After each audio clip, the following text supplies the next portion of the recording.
ఓం శ్రీమాత్రే నమః. ఛానల్లోకి స్వాగతం అండి. వృశ్చిక రాశి వారు చేయవలసిన పూజ ఒకటి మిగిలిపోయింది. అందుకే లైఫ్ సెటిల్ కావట్లేదు. అయితే వృశ్చిక రాశి వారు ఎటువంటి ఫలితాలని పొందబోతున్నారు? మీ లైఫ్ సెటిల్ కాకపోవడానికి కారణం ఏమిటి? అలాగే వీరు బాకీ పడ్డ పూజ ఏంటి? ఆ పూజ ఏ విధంగా చేయాలి? బాకీ పడ్డ పూజని పూర్తి చేసిన తర్వాత మీరు ఎటువంటి ఫలితాలని చూస్తారు అనే వివరాలను కూడా ఈ వీడియోలో మనం తెలుసుకుందాం. కానీ అంతకంటే ముందుగా మీరు కనుక మన ఛానల్ని ఇప్పటి వరకు సబ్స్క్రైబ్ చేసుకోకపోతే సబ్స్క్రైబ్ చేసుకొని పక్కనే వచ్చిన బెల్ ఐకాన్ నొక్కి ఆల్ సెలెక్ట్ చేసుకుంటే మేము ఇలాంటి వీడియోస్ అప్లోడ్ చేయగానే ముందుగా మీ మొబైల్కి నోటిఫికేషన్ వస్తుంది. ఇక వివరాల్లోకి వెళ్తే రాశి చక్రంలో వృశ్చిక రాశి గురించి చూసుకుంటే వృశ్చిక రాశి రాశి చక్రంలో 8వ రాశి. అయితే ఈ రాశికి అధిపతి కుజుడు. ఈ రాశిలో జన్మించిన వారు సన్నగా పొడవుగా విశాలమైన నుదురు పొడవైన ముక్కు కలిగి ఉంటారు. వీరి మనసు చాలా నిర్మలంగా ఉండి నిష్కల్మషమైన మనసుతో కల్లాకపటం లేకుండా మాట్లాడుతూ మిత్రులకు ఉపయోగకరం చేయడానికి ముందుంటారు. మూల నక్షత్రానికి అధిపతి కేతువు. మూల నక్షత్రం వారు ఆచరించవలసిన పరిహారాలు చూసుకున్నట్లయితే గృహమునందు ఔషధాలను పెంచాలి. రైతులకు మేలు రకం విత్తనాలను దానం చేయాలి. ఔషధ తత్వం గల ఫలాలను మరియు పుష్పాలను బ్రాహ్మణుడికి దానం చేయాలి. పేదలకు ఆయుర్వేద వైద్యాన్ని ఉచితంగా అందించుటకు గాను ఆయుర్వేద వైద్యునికి మరియు వైద్యశాలలకు చేయూతను అందించాలి. కుమారి లేదా కలబంద మొక్కను ఇంటి వాయువ్య భాగంలో పెంచాలి. మంగళవారాలు శ్రీ సుబ్రహ్మణ్య స్వామికి ఔషధి మొక్కల ఆకులను మూలికలను ఔషధ తత్వం గల పుష్పాలను జలంలో వేసి అట్టి జలంతో స్వామి వారికి అభిషేకించాలి. ప్రతి నెల మీ జన్మ నక్షత్రం రోజున మీకు తోచిన ఆహార పదార్థాలు కొని మీ చేతితోనే బీదవారికి ఇవ్వండి. దీంతో మీ సంపద వృద్ధి అవుతుంది. ఆహార పదార్థాలు కొనివ్వడం వీలు కాకపోతే కనీసం 1 డజన్ నాణ్యమైన అరటిపళ్ళైనా కొని ఒక నిరుపేదకు ఇవ్వండి. మీ దోషాలు తొలగి మీ సంపదలు వృద్ధి అవ్వడానికి ఇది అత్యంత సమర్థవంతంగా పనిచేసే జ్యోతిష్య పరిహారం. కావున తప్పనిసరిగా ప్రతి నెల ఈ పరిహారం ఆచరించడానికి ప్రయత్నించండి. కేతువు అనుగ్రహం కొరకు కేతువు యొక్క బీజ మంత్రాన్ని ప్రతిరోజు లేదా తప్పకుండా ప్రతి మంగళవారం ప్రత్యేకించి కేతుకాలం యమగండ కాలంలో అంటే ఉదయం 9 గంటల నుండి 10 గంటల 30 నిమిషాల వరకు అంటే ఆ మధ్యలో 19 సార్లు పఠించండి. కేతువు యొక్క అనుగ్రహం కొరకు మంగళవారాల్లో కేతుకాలం యమగండ కాలంలో వినాయకుని ఆలయాలను పుణ్యక్షేత్రాలను దర్శించాలి. ఆలయంలో కొబ్బరికాయ అరటిపళ్ళు పూలు అగరబత్తి కర్పూరం వంటివి సమర్పించి కేతువు యొక్క అనుగ్రహం మరియు అనుకూలత కొరకు ప్రార్థించాలి. కానుకలు సమర్పించాలి. వినాయక మంత్రాలు స్తోత్రాలు పఠించాలి. సంకష్టనాశన గణేశ స్తోత్రం శ్రీ గణపతి అథర్వ శీర్ష స్తోత్రం పఠించాలి. మంగళవారాలు మరియు ప్రతి నెల ఆర్ధ నక్షత్రం ఉన్న రోజులలో ఓం రుద్రాయ నమః అనే మంత్రాన్ని 108 సార్లు పఠించాలి. ప్రత్యేకించి మంగళవారాలలో కేతుకాలం యమగండ కాలం సమయంలో మరియు ప్రతి నెల ఆర్ధ నక్షత్రం ఉన్న రోజులలో శివాలయాలకు వెళ్లి శివుని ముందు ఈ మంత్రాన్ని పఠించడం మరింత శుభప్రదం.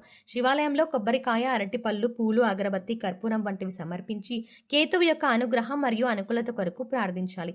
కేతుగ్రహం యొక్క అనుగ్రహం కొరకు చేసే ఈ పరిహారం కొంతవరకు కుజగ్రహ దోషాలను కూడా తొలగిస్తుంది. వీధి కుక్కలకు ఆహారం అందివ్వాలి. కొడుకు వరుస అయ్యే వారిని ప్రేమగా చూసుకోవాలి. నలుపు తెలుపు రంగులో ఉన్న కంబలిని దానం చేయాలి. దేవాలయాలు నిర్మించడానికి విరాళాలు ఇవ్వాలి. పిచ్చాసుపత్రిలో రోగులకు సహాయం చేయాలి. అనాథ పిల్లలను చేరదీసి వారికి భోజన సదుపాయం కల్పించాలి. ఉలువలతో చేసిన ఆహార పదార్థాలు పేదలకు పంచాలి.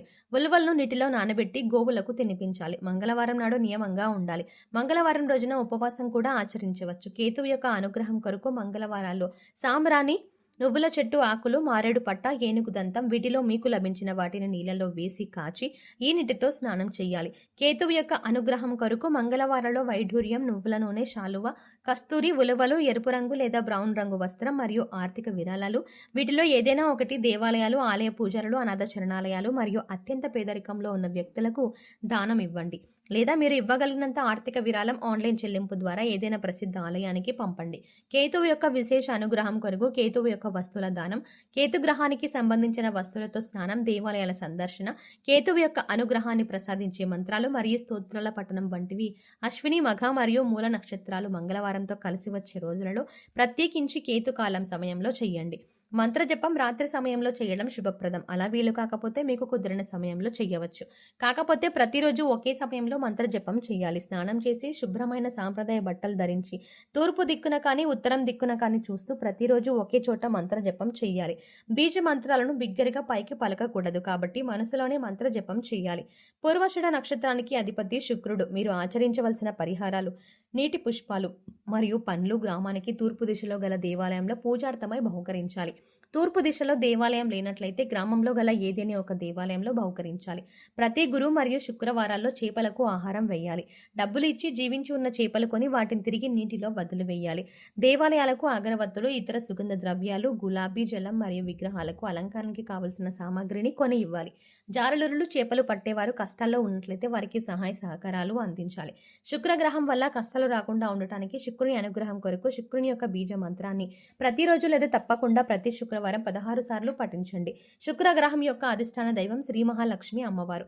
శుక్రుని యొక్క అనుగ్రహం కొరకు శుక్రవారం రోజుల్లో అమావాస్య తిథిలో శ్రీ మహాలక్ష్మీదేవి అమ్మవారిని పూజించాలి. శుక్రవారం రోజుల్లో శ్రీ మహావిష్ణు సమేత మహాలక్ష్మి ఆలయాలను, పుణ్యక్షేత్రాలను దర్శించాలి. స్త్రీలను గౌరవించాలి.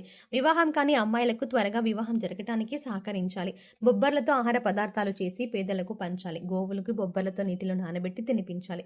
శుక్రవారం నాడు నియమంగా ఉండాలి. శుక్రవారం రోజున ఉపవాసం కూడా ఆచరించవచ్చు.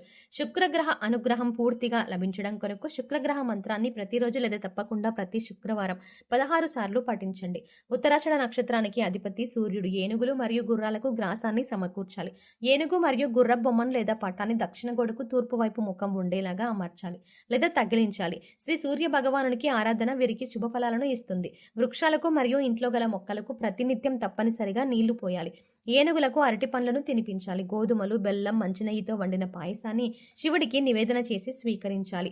అంతేకాకుండా సూర్యుని అనుగ్రహం కొరకు సూర్య బీజ మంత్రాన్ని ప్రతిరోజు లేదా తప్పకుండా ప్రతి ఆదివారం 7 సార్లు పఠించండి. సూర్యుని అనుగ్రహం కొరకు శివాలయాలను, శివుని పుణ్యక్షేత్రాలను ఆదివారాలు దర్శించండి. కొబ్బరికాయలు, అరటి పండ్లు, పూలు, అగరబత్తీలు, కర్పూరం మొదలైన వాటిని దేవాలయాల్లో సమర్పించి సూర్యగ్రహ అనుగ్రహం కోసం ప్రార్థించండి. సూర్యుని అనుగ్రహం కొరకు సూర్య నమస్కారాలు చేయండి. సూర్యుని అనుగ్రహం కొరకు ప్రతి ఆదివారం శివుని మంత్రాలు, రుద్ర మంత్రాలు, శ్రీ ఆదిత్య హృదయ స్తోత్రం మరియు శ్రీ రుద్రాష్టకం తప్పకుండా పఠించండి. సూర్యుని అనుగ్రహం కొరకు ఆదివారాల్లో కుంకుమ పువ్వు, రక్తచందనం, మనిషిల, యాలకులు, దేవదారు, వట్టివేలు, యష్టిమదకం, ఎర్ర పుష్పాలు, ఎర్ర గన్నేరు పువ్వులు వీటిలో మీకు లభించిన వాటిని నీళ్ళలో వేసి కాచి ఈ నీటితో స్నానం చేయాలి. ఆదివారాల్లో ఎరుపు మరియు కాషాయ రంగు దుస్తులను ధరించాలి.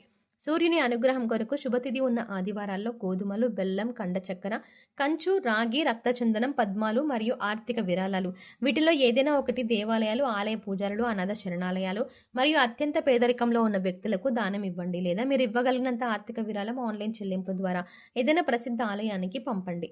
సో చూసారు కదండి, వృశ్చిక రాశి వారికి కెరీర్లో అభివృద్ధి పొందడానికి, అలాగే మీరు తలపెట్టిన ప్రతి పని పూర్తవ్వడానికి, ప్రతి విషయంలో ముందుండడానికి వృశ్చిక రాశి వారు ఏ పూజ చేయాలి, వృశ్చిక రాశి వారు బాకీ పడ్డ పూజ ఏంటి, అంతేకాకుండా ఆ పూజ ఎలా చేసుకోవాలి అనే అంశాలను ఈ వీడియోలో మనం వివరంగా తెలుసుకున్నాం కదా.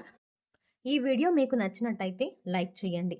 అంతేకాకుండా మీ ఫ్రెండ్స్ అండ్ ఫ్యామిలీ మెంబర్స్లో ఎవరైనా వృశ్చిక రాశి వారు ఉన్నట్లయితే వారితో ఈ వీడియోని షేర్ చేసుకోవడం మాత్రం మర్చిపోకండి. కానీ అంతకంటే ముందుగా మీరు కనుక ఇప్పటి వరకు మన ఛానల్ని ఇంకా సబ్స్క్రైబ్ చేసుకోకపోతే వెంటనే సబ్స్క్రైబ్ చేసుకోండి. అలాగే పక్కనే ఉన్న బెల్ ఐకాన్ని క్లిక్ చేసి అందులో ఉన్న ఆల్ అప్డేట్ని సెలెక్ట్ చేసుకోవడం ద్వారా మేము చేసే ప్రతి వీడియో అప్డేట్స్ మీ మొబైల్కి ముందుగా నోటిఫికేషన్గా అందుతాయి. మరో చక్కటి వీడియోతో మళ్ళీ కలుద్దామండి. ఓం శ్రీమాత్రే నమః.